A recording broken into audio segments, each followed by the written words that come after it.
Hi, so I'd like to talk a little bit about ecotourism today. So what is ecotourism? Well, according to Sam Ham and Robert Powell's Sustainable Tourism Journal, we know ecotourism to be maintaining sustainability and protecting resources while still driving in those tourists.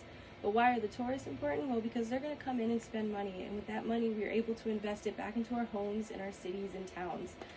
So now, as you can see over here, a normal, regular tourist attraction is going to be very expansive, large, man-made structures that drive the people in. With ecotourism, it's going to be very minimum man-made structures. Basically, the only structures you have are going to be what is required to make the land more accessible to the people, so things like bridges or bathrooms.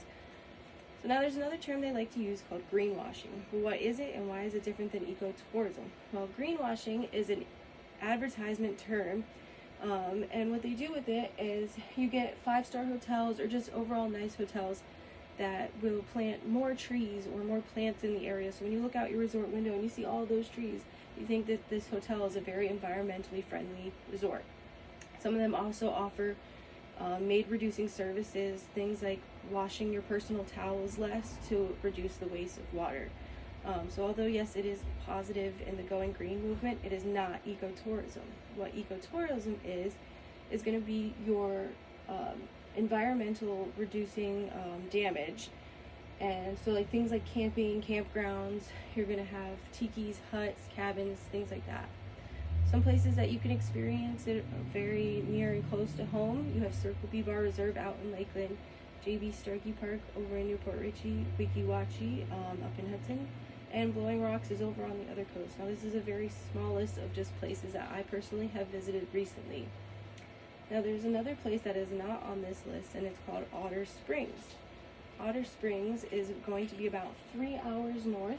And why is this here?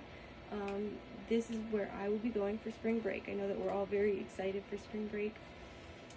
It's a very small spring, and it's located within its own campground.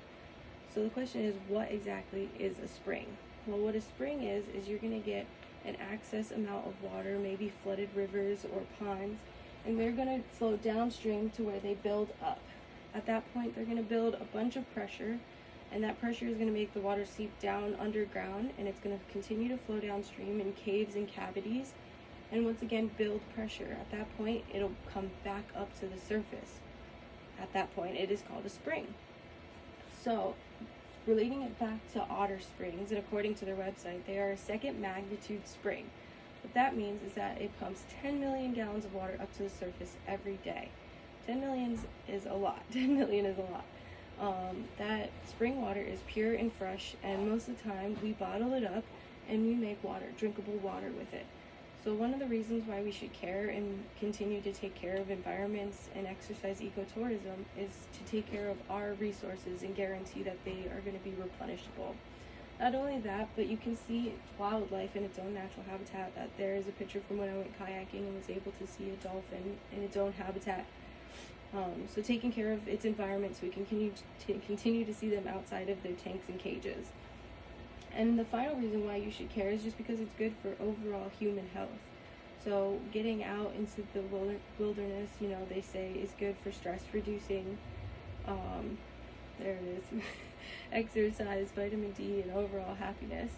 So I really do encourage everybody to get out and go experience ecotourism. It's a different way to have fun and help the planet.